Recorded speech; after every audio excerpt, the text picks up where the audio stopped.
New Thought Media Network. We are a global broadcast network of positive music, media, and entertainment, inspiring humanity's evolution along the journey of enlightenment and creating a world of love, peace, empowerment, and prosperity for all. New Thought Media Network. Positively inspiring.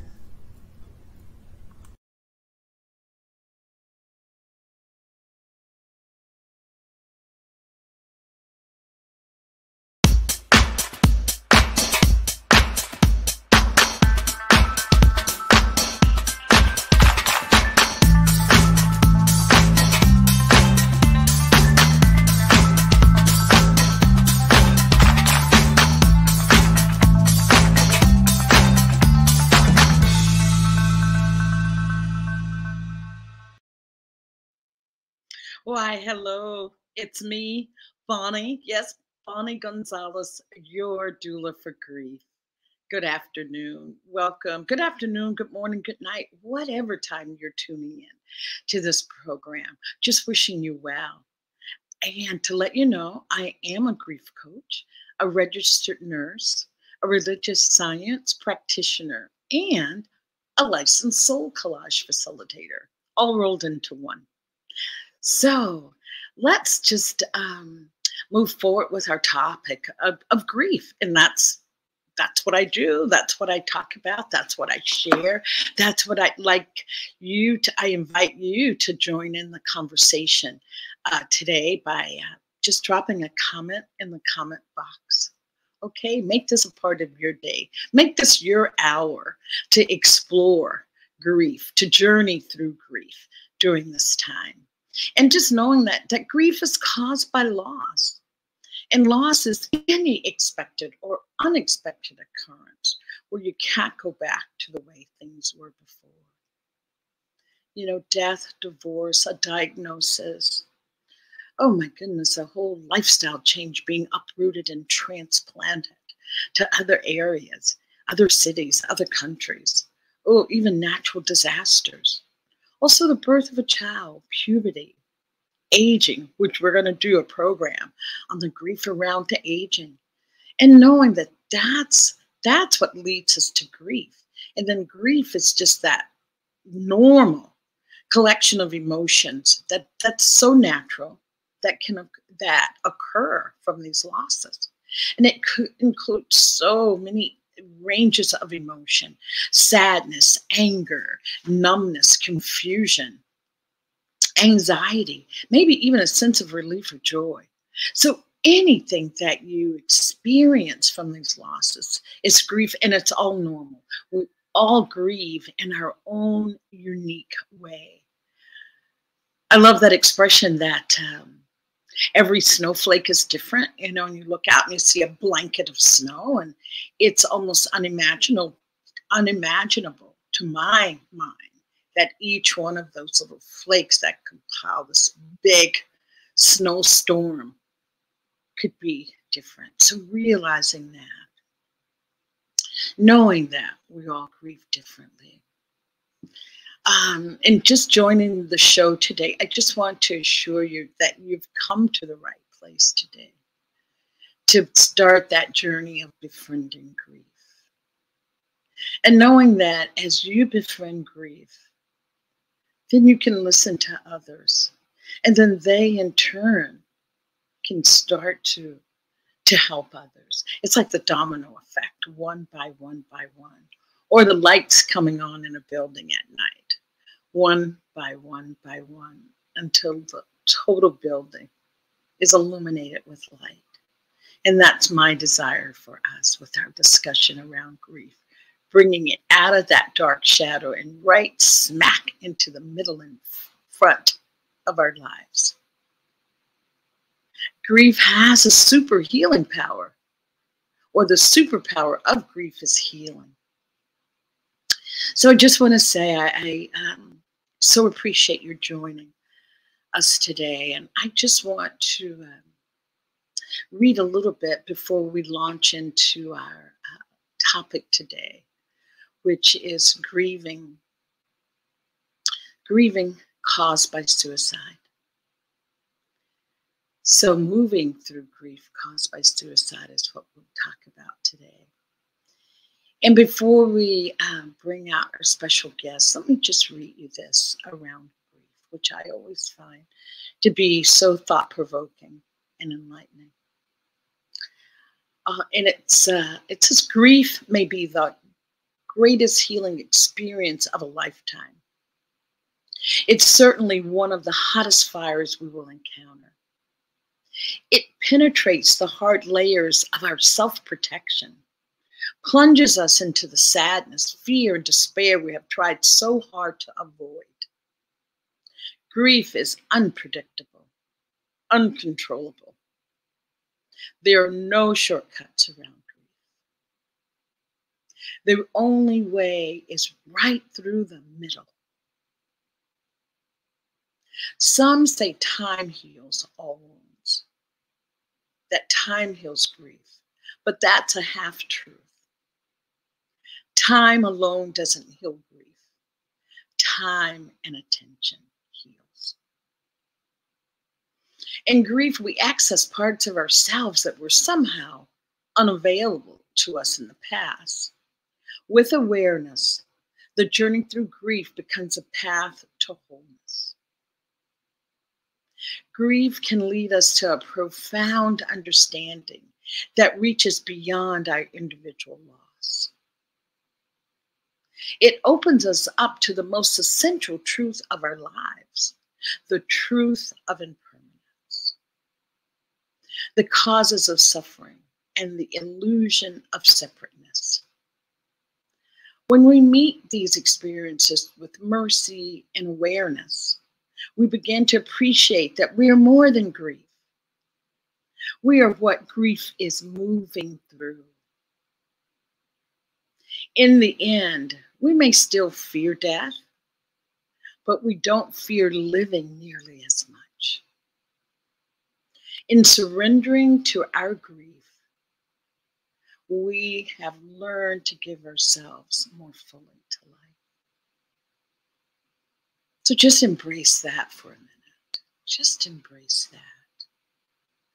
In surrendering to our grief, we have learned to give ourselves more fully to life. And that's by Mark Matusak.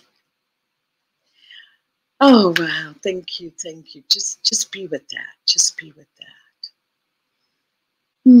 Just taking a breath now. We're going to shift gears to our theme that Joe had put up earlier, moving through grief caused by suicide.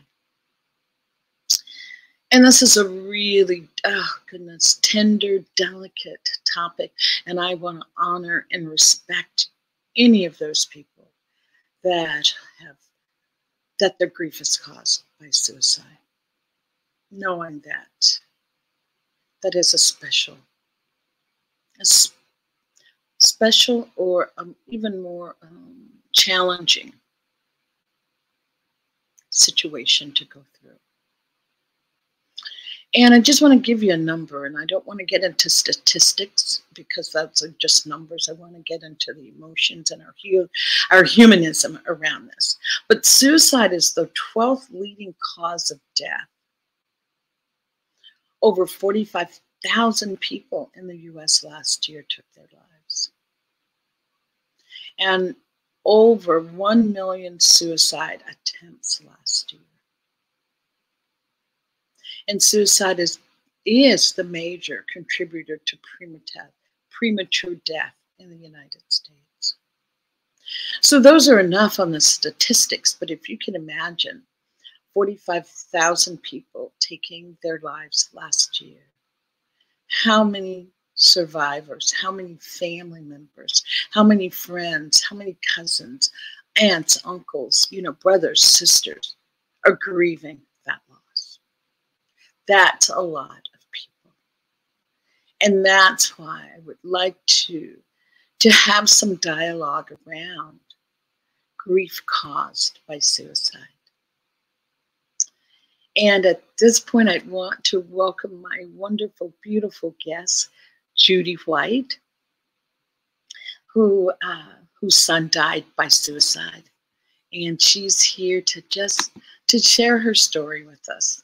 And Judy, we're so honored to have you today, and just, peace and blessings to you, and just honoring your willingness to come on to share your story with us. Thank you, Bonnie. I truly, truly appreciate the opportunity to be here and to tell my story and to tell my son's story and to hopefully be encouraging to other folks who may be going through something similar. I don't wish it on anybody. Wow, you're truly noble, and it's appreciated. So I was just going to ask, and your son's name is Jared? Jared. Correct? My son's name is Jared. Mm-hmm. We welcome Jared and Judy here today. That's right. I'm sure he's sitting right here.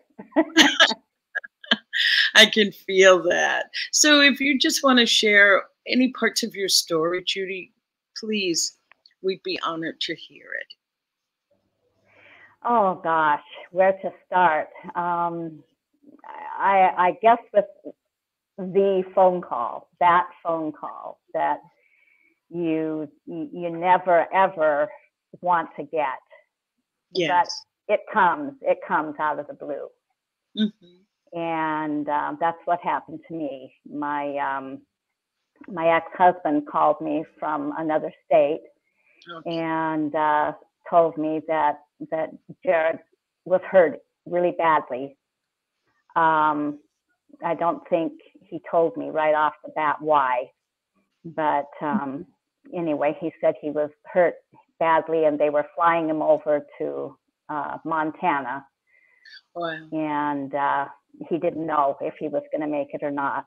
So the place, fortunately, that they were flying my son to is the city that I lived in. Oh my goodness. Okay. And good. Yes, and so I just, as you do, you just make a mad dash to the hospital. Mm-hmm. And so yeah, that phone call, I guess, is a huge one. For someone else, it might be a policeman showing up at your door, or a neighbor running to your house, or whatever. Mm-hmm. that is crystallized in my mind. I will never forget that. Yes. Did someone accompany you? Did you even have the whereabouts to get someone to go with you? Yes. I had a housemate, a very good friend, and so she went with me. Right. Mm-hmm. So there was. I know that we talked a little bit before the show, and was really talking about the support that you received to help you move through the grief of losing Jared. Right. Yeah. And talk a little bit about your support system my idea, Judy, is to encourage other people for support, mm-hmm, to reach out for support. Yeah. So that's maybe you could share that part of why it's so important. Oh, absolutely. Boy, there's two sides to that tale. On one hand, I had left a faith community a couple years prior to this, and it's a shunning community. So everyone that I had known and been close to for 30 years were gone. But fortunately, when I moved to Montana to get a fresh start, and I went to the University of Montana in Missoula, and I was majoring in social work. So thank God for that support, because the whole social work department was there for me. Mm-hmm. It was incredible. And fortunately for me, I was taking some courses on loss and grief. Yeah. Wow. What we always use that word coincidences, and someone has told me there are no such thing as coincidences. Yeah, and I totally believe that. What's your feeling? What was your feeling around? Wow. I'm taking. I was in the right place at the right time for that kind of an event to occur. It was totally unexpected. So it was a very difficult time, and it's something that I will say part of the blessing in that is I've gone through something that the hardest thing I've ever gone through. So whatever I'm hit with now is probably a drop in the bucket compared to that loss. So yeah. Yes, definitely hear that. There's a quote by Eleanor Roosevelt that even talks about that if you can move through that kind of a loss, you feel prepared to move through anything else that comes forward. You know, that sense of resilience. You know, that's one of the things of successfully moving through that kind of grief, that depth of loss, is that's resilience. Yeah, and you mentioned the support earlier, and I think that was a huge thing for me. The chairman of the social work department was also my guidance counselor. And so I went to him because we had just started a new semester in school. I was in my 50s when I went back to school to get my social work degree, so that was challenge enough.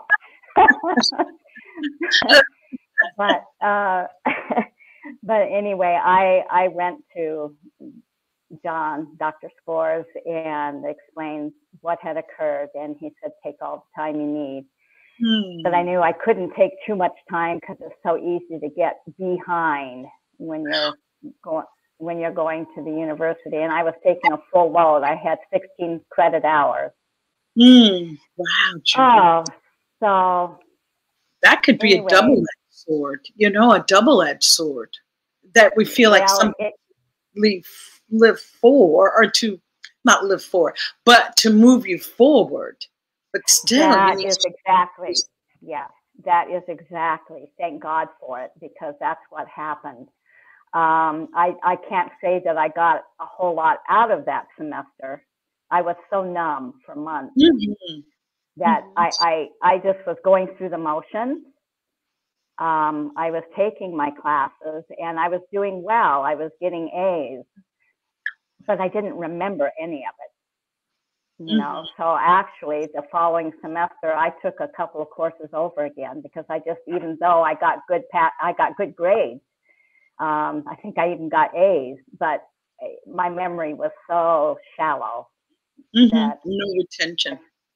Yeah. But I was so numb during that period of time that probably was part of a lifesaver.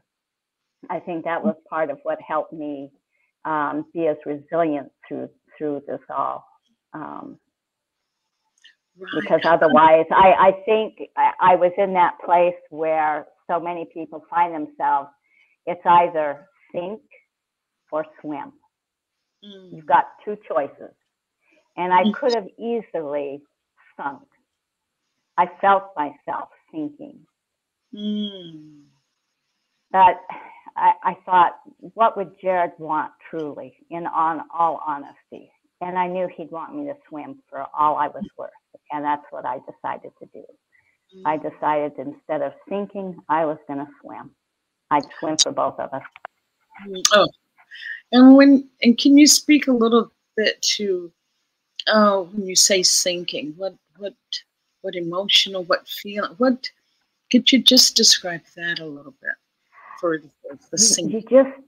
You just are so completely overwhelmed with it all. You just want to crawl in a hole and just cover yourself. You just want peace. You just want peace. You just want peace. Yeah. So I could feel myself falling into that hole deeper. And I knew that I had already made a pretty large commitment going back to school. Right, right. And I knew in that commitment that I wanted to do social work to help support people. Yes. And John told me, my guidance counselor, he said, just do this. He said, just put one foot in front of the other if you can possibly do it. Hang in there until my son died the end of January. And he said, hang in here with us until the end of March. Okay. Just a baby step. Just baby step. Just hang in with us till the end of March. Do the best you can. We'll work with you. We'll support you any way we can. And they did. And so I did. I just put one foot in front of the forward, even though I was numb, even though I didn't really retain a whole lot during that time. I think that's what got me through it. Yeah. It sounds like John was what you call a lifeline.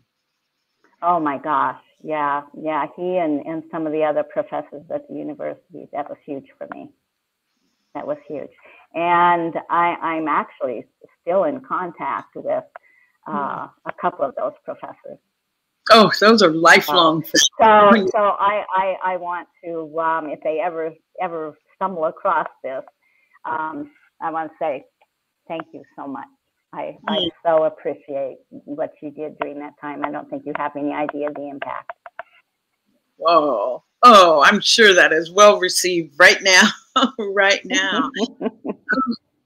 I did want to ask you, was there any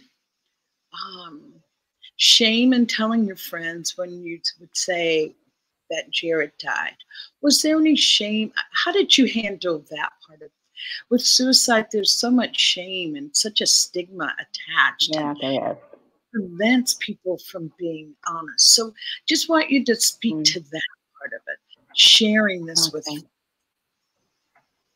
I have to honestly say, I didn't feel I didn't feel shame around that. And I was very open and honest with the people around me, with my professors, with the fellow students who were mostly young people, by the way.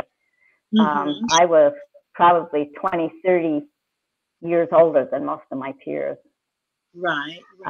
Going to school. And we would often get into being in social work type classes. We would get into discussions about grief and loss and suicide and that. And so my case is probably a little different than many people in the fact that at that time, I was taking courses that were dealing with things like this. And so that just reinforced my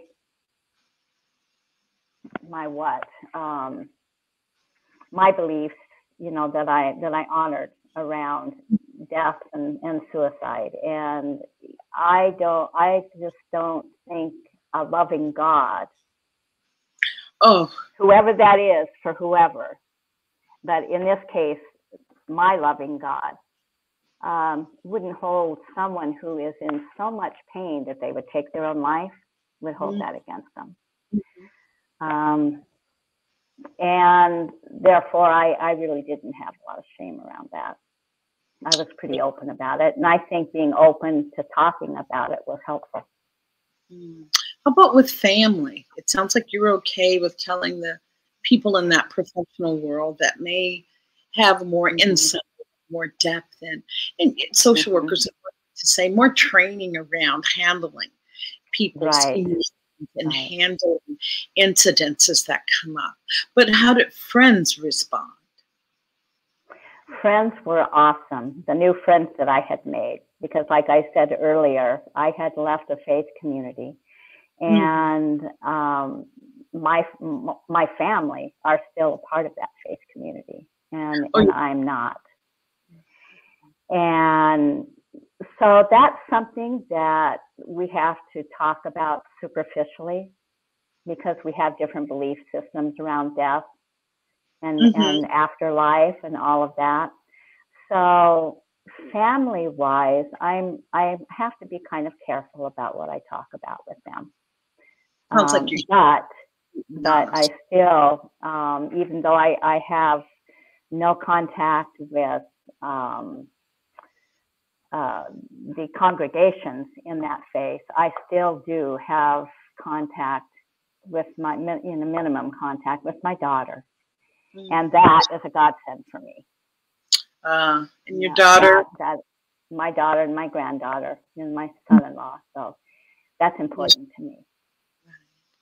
And were you able to really have open-hearted and honest dialogue with your daughter? No, I can't say that we have been able to do that because it would bring up dogma issues. I see. Yeah, and so I have to be really careful about that. I brought my daughter up to believe the things she believes, and then I left, so in the beginning, that left a very confused and very angry young woman, and rightly so. I totally get where she was coming from, but over the years, I've honored her way of believing, and I don't try to infringe on that in any way. And she in turn honors where I'm at.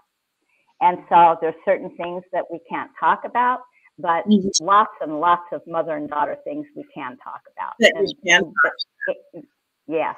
And so those things, Well, it is really, and that's beautifully said, the way you're able to maintain a relationship with your daughter without allowing the dogma and religious differences to really pull you apart.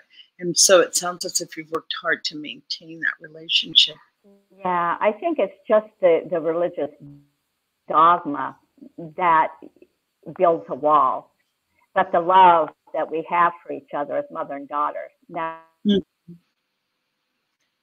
changes. Right. And I was going to add to that, Judy, it sounds like there was a double loss, when we talk about cumulative grief or cumulative grief in this instance. You lost your faith religion, and along with that, you lost family, a sense of family and friends, a support system that was there. So it was a double loss, and then losing Jared. It was. So I can't deny that. Walking away from my faith community was not an easy thing. I didn't do it lightly. I cried and cried for months before I left. That's when I made that decision. But I no longer fit in that box, and I had to honor who I am. And those were the reasons I left. But then between that time and the time that my son suicided, I also lost my dad and my brother on the same day. What?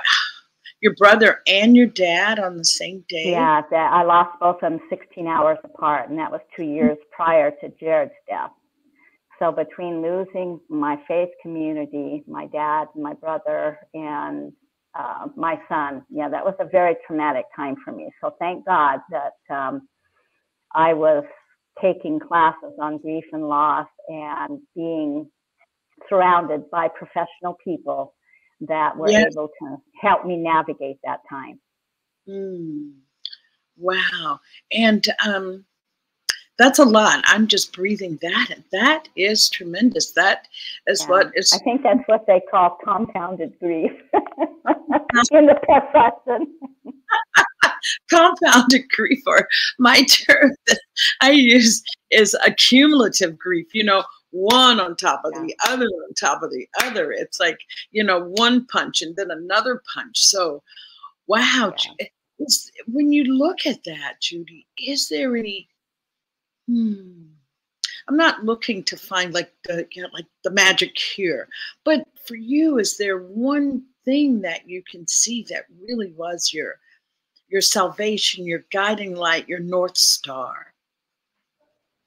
I think so. I went into the, I majored in social work because I really, truly did want to find a way to help other people. And I had been through counseling. I had been in counseling for quite a while. And that was extremely helpful for me. And I thought if I could get if I could learn some of those tools to help other people, that would just be awesome. So upon graduation, well, actually before graduation, I was a hospice volunteer. Oh, I remember that. Yes. Yeah, I was a hospice volunteer for a couple of years.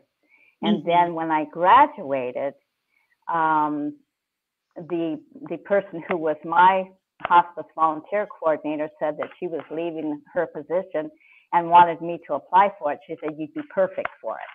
And I hadn't considered that, but I thought, well, wow, that would be an awesome thing to do. And so I did. I applied for the position of hospice volunteer coordinator, and I got the job. So I worked in hospice. Training volunteers to work with clients that were dying. And I think that too was a wonderful part of my grief journey, because what that taught me, you know, that the people that are dying can teach us so much about living. Oh my goodness. My goodness. Yes, you are so right. It's, I always say I learn the most from that. I have learned the most about life from dying patients. Absolutely. And the one thing that I take away from that, and I'll just put this here, it's don't put off anything. If you want to do something, do it. That was my biggest, that has been my biggest takeaway from working. I think mine too.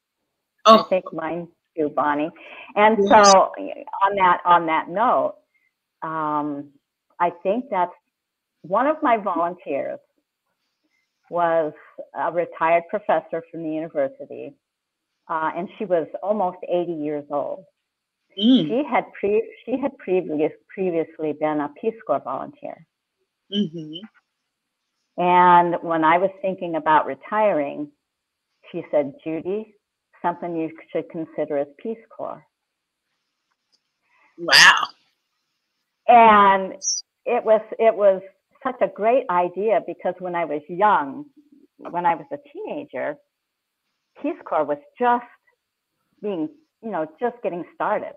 It just created the Peace Corps. And I had thought about joining then, but then life gets in the way, and I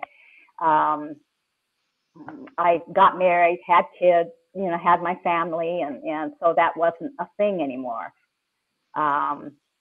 But upon retirement, I think there was a little ember down in there still burning, because I started checking it out.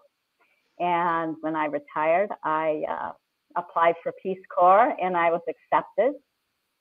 That was another huge piece of my healing.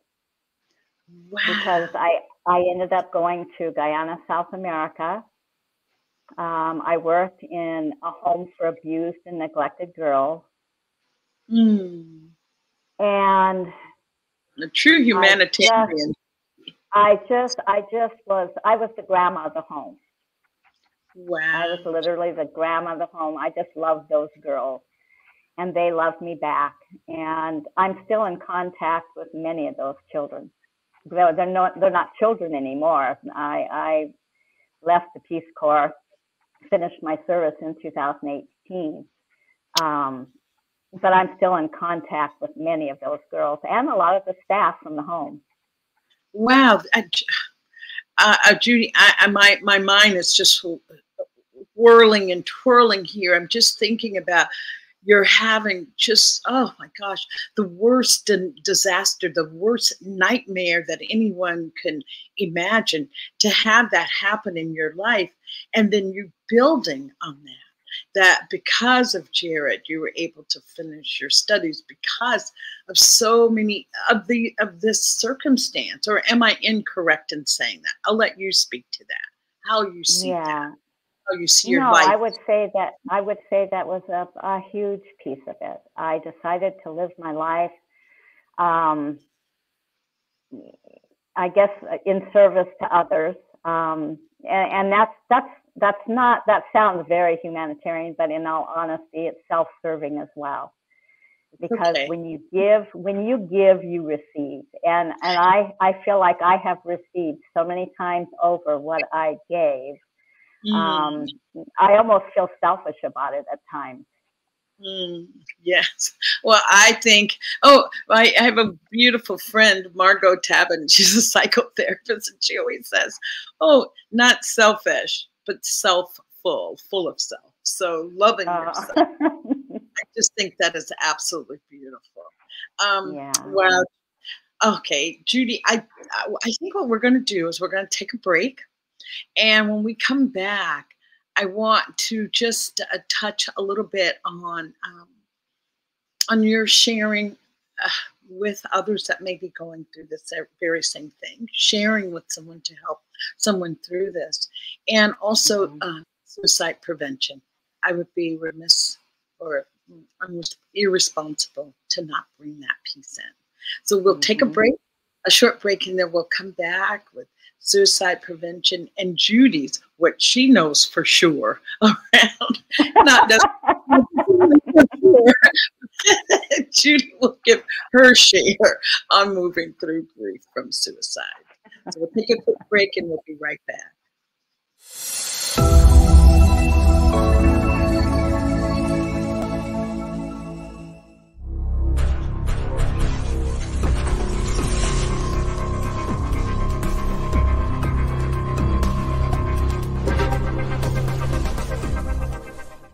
New Thought Media Network. We are a global broadcast network of positive music, media, and entertainment, inspiring humanity's evolution along the journey of enlightenment and creating a world of love, peace, empowerment, and prosperity for all. New Thought Media Network. Positively inspiring.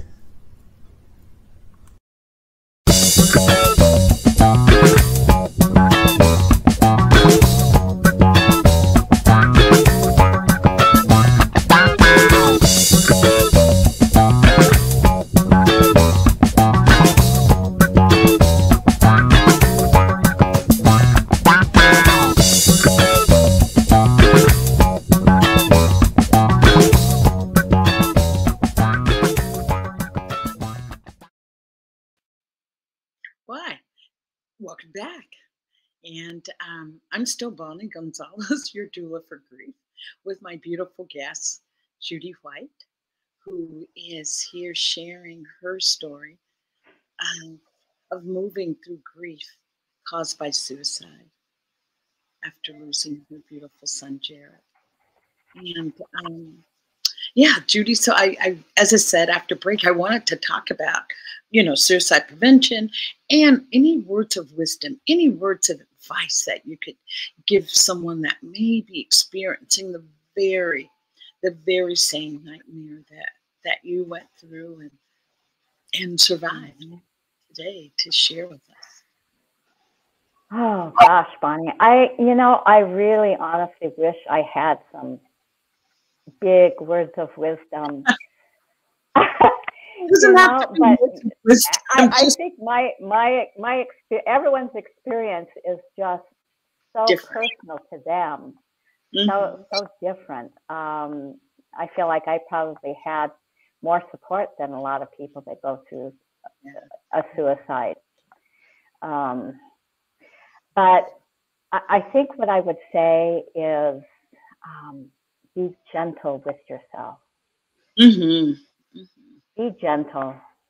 It's not, you don't go through grief. You honestly don't. It's always there. It's always right here. It's, if I dwell on it any length of time, I tear up in a heartbeat. And it's been 17 years. And my son was a grown adult. He was 27 years old when he decided to take his life. Yes. I guess what I would say is just be gentle with yourself. Give yourself time. And people that have never been through a suicide, have never lost someone in that way, they don't understand. I'll guarantee you. They don't get it. And in 6 or 8 months, they're going to kind of expect you to start snapping out of it. Whatever that means, whatever that looks like, right? Yes. Yeah, whatever that looks like. And my thing was, I just had to be gentle with myself and gentle with other people, because they don't get it. And by golly, you don't want them to ever have to get it. Right. I wouldn't wish that experience on my worst enemy. Right. I wanted to just ask you, there were just 2 other points around that. Things that you should not say, or things that were said to you.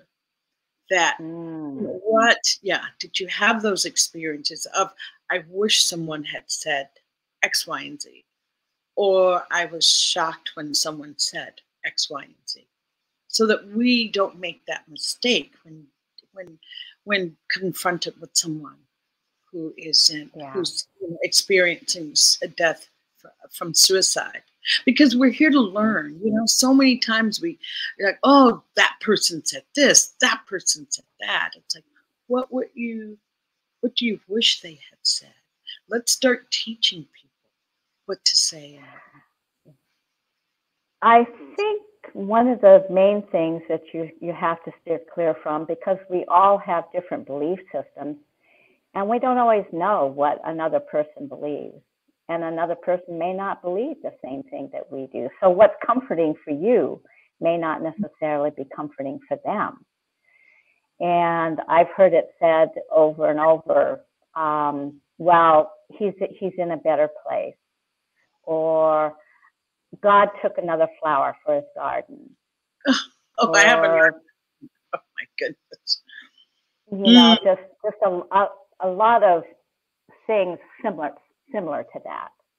And I can't say that for a grieving parent that's really helpful, because at the moment you're angry. There might be some anger around that, and to think that God would take someone that you love so much, so dearly, that's just like another stab in the heart for some people. Now, it may be very comforting for many.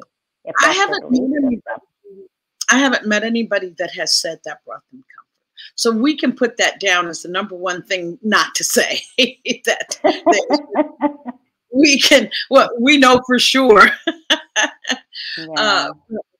from that. Yes. I think people, Bonnie, I think people, once you lose someone, because as a society of people in the Western world, we're so uncomfortable with death. Exactly. Really, we're very uncomfortable with death. And so we avoid it like the plague, talking about it. And that's probably the one thing I miss the most, is that people kind of avoid talking about my son. And it feels like he never existed. And I would so much rather have conversations around Jared. Remember the funny things he did. Oh my God, because he was a funny kid. He was a funny kid. We'll end the show with your telling us Jared's your funniest story around Jared.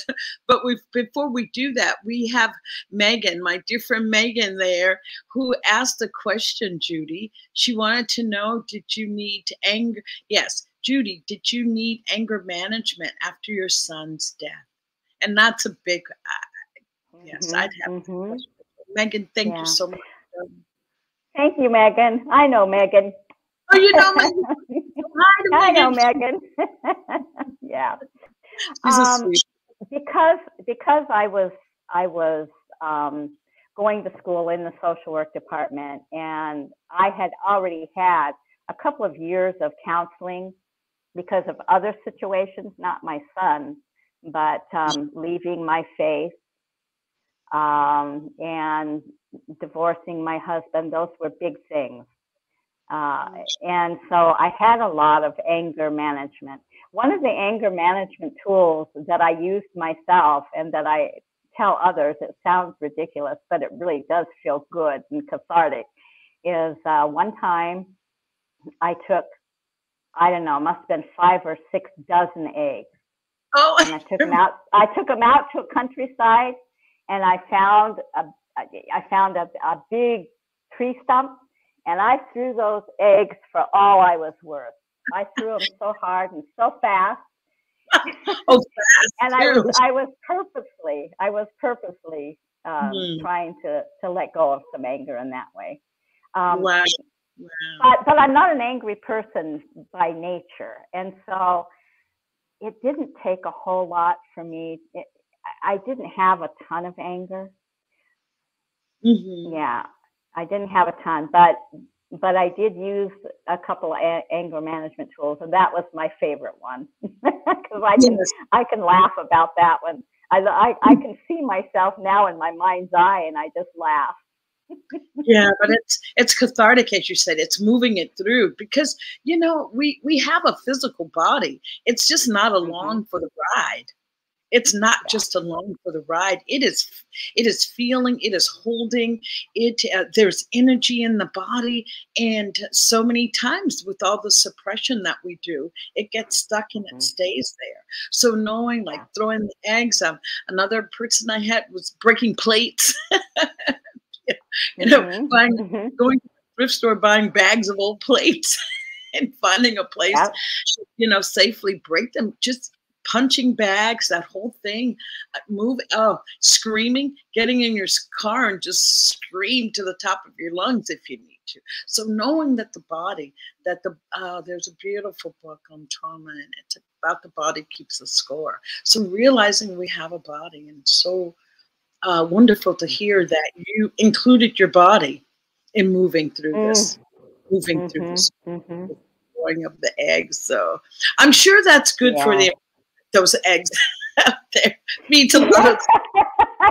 I hope so. For all my, you know, eco-friendly people. Yeah, no kidding.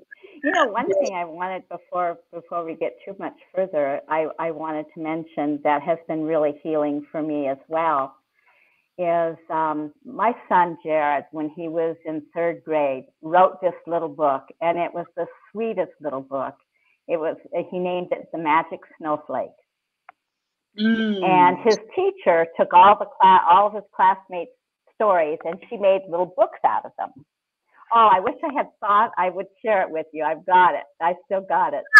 But anyway, it's just the cutest story. And I took a creative writing class after Jared died, and I took his story and I rewrote it and made it our story.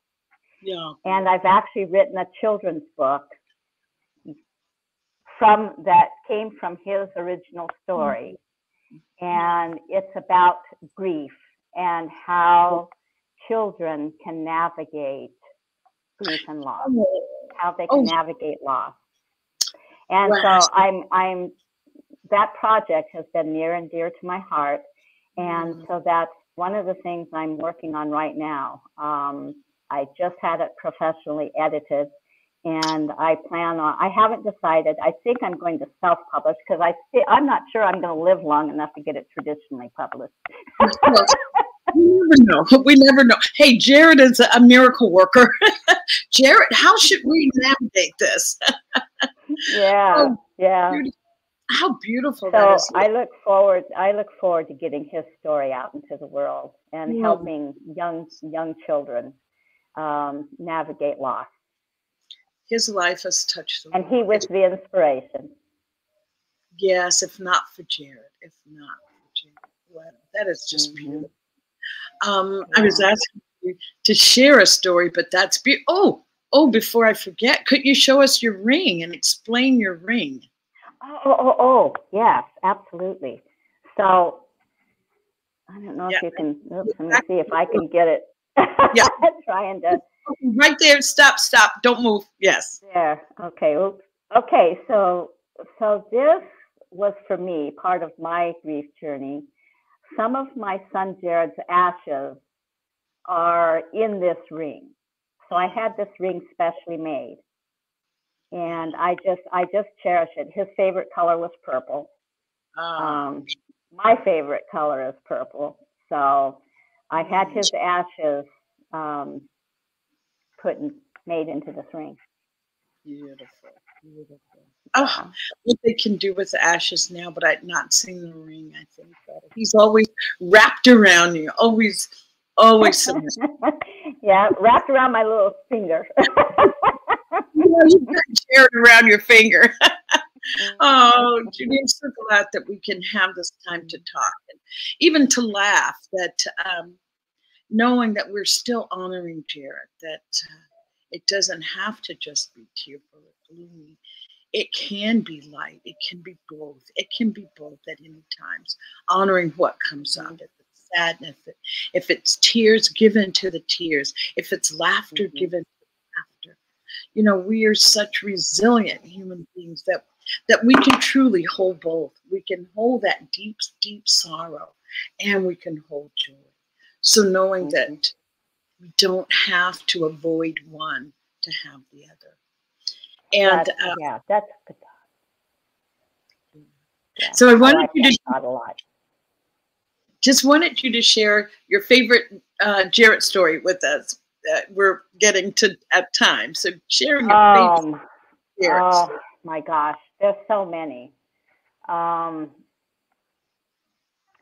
guess one of them, and I can't even remember what it was about, but we always encouraged our children to, as they were growing up, and as I mentioned, I was in a particular religion at the time for many years.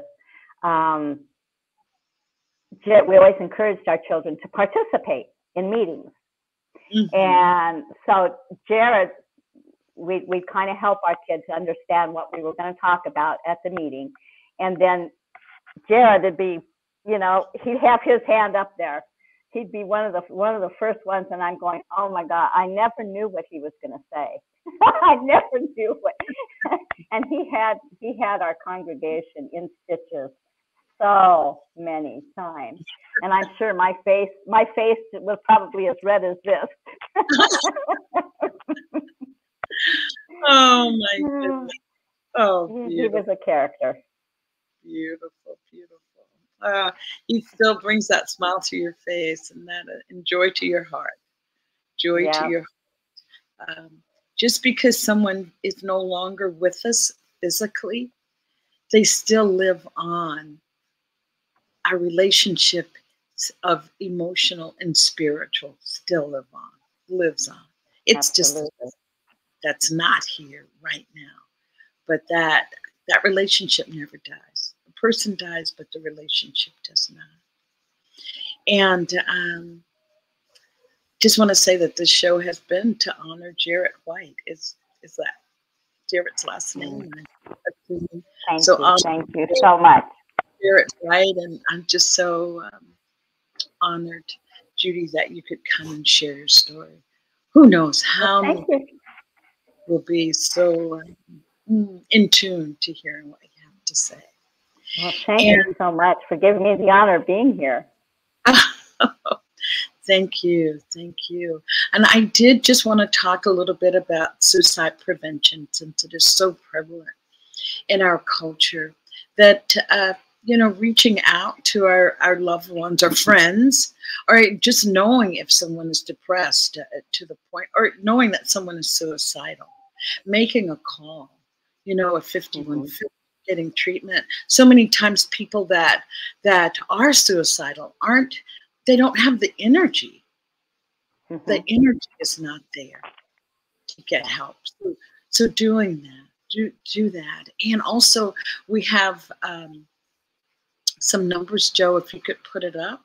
You can text 741-741. And those are trained counselors on the other end of that text that will respond. Or you can call 273-TALK. Or, and this one I wasn't aware of, 988, like a 911, but 988 as a suicide prevention. So knowing that, you know, help is out there. Help is out there. And, you know, with COVID, left so many people's support system. So many people's support system was shattered after or during COVID. So we still have a lot of people out there that have not been able to reconnect to their support system.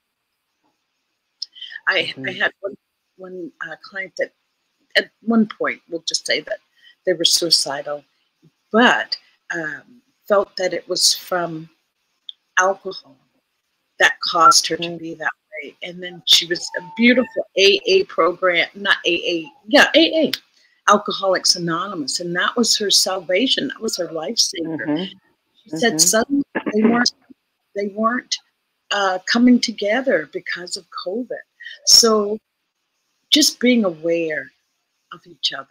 I think that's the biggest thing, being aware of what your friends, your neighbor, your family members may be going through. Let's just reach out. You know, yeah, I have a story about that. Do we have time? Yeah, about minutes? Oh, we have time. Yeah, we have time. Yes. Okay, I had when I was in Guyana as a Peace Corps volunteer. I was in the home, and when I got to work that day, I noticed one of the girls looked really withdrawn and really upset. And so a little bit later, when I got settled in, I went back and spoke with her. And we had a heart-to-heart talk. You know, I just let her pour her little self out, whatever she needed to talk about. And that was that. But about a year, and this young girl had a tremendously hard road to hoe because she had she was only 16 at the time herself, but she had a developmentally delayed infant. And it was really rough for him.